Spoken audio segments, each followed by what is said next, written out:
We're going to go over proper sanitizing procedures. I have here a cool bucket of water. It's about 8 quarts or 2 gallons. So I'm going to add the sanitizer in just like that. And then I'm going to stir it up. Make sure we get it all mixed together.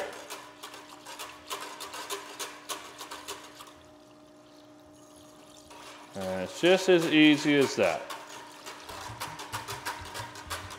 Once we are all stirred up, we're going to introduce it to our machine.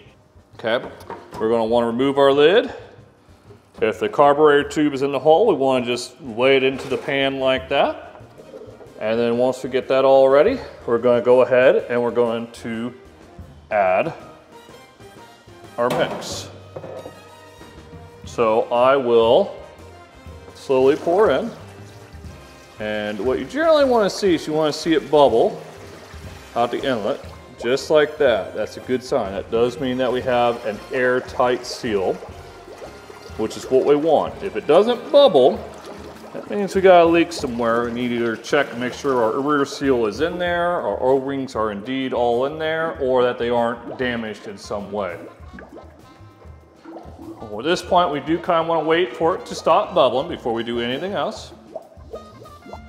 And then we're going to take this brush here, we're going to come down here in the inlet, we're going to kind of scrub that.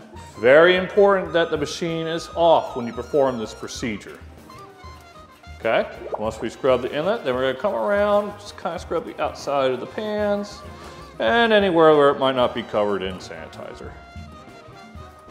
At that point, we will also grab our lid and just kind of get the underside all around. Remember, this is a process that we want to do after the previous night's cleaning. This does not supplement a hand washing or hand cleaning. And we always want to do that because we cannot run these components through the dishwasher. After the parts are allowed to sit and dry overnight, we then reintroduce them to the machine. At that point, we can add sanitizer. Bacteria is everywhere, it's on your hands, it's in the air, so we do want to do this procedure just before we are about to add mix. Once you get all the sanitizer inside of it and every surface that's done that comes in contact with the ice cream, we will then go to clean up and we'll allow the machine to run for 3 minutes. After which we can then draw out the sanitizer. Alright, so after 3 minutes we can then shut the unit off. One big thing is, as you can see, I pushed that down to clean out. Do not go to auto. That'll engage the refrigeration system, which is designed for an ice cream product. It will freeze up this sanitizer and cause damage to the components. So again, make sure it is in clean out when you do that. We will draw the spigot at that point, and most, if not all, the sanitizer should come out. There is usually a little bit left, and we will have to do what we call a flushing procedure, and I'll show you that here as soon as we get the sanitizer out.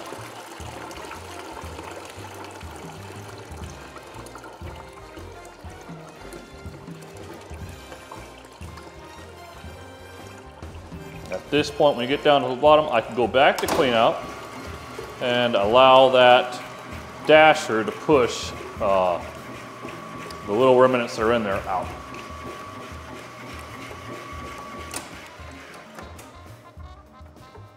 Okay.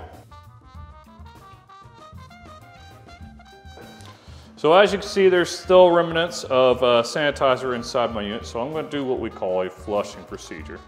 I want to remove the carburetor tube, and then I'm going to introduce the bit of mix. We want to make sure our spigot is open at this point, and then we will take the mix and we're going to slowly introduce it to the front of the plant and just chase out all that to where it comes out at the same condensity that I am pouring it in, just about like that.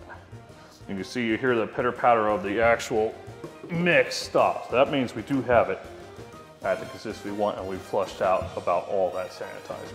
So now after this point, we can just add mix into our unit and we are ready to go.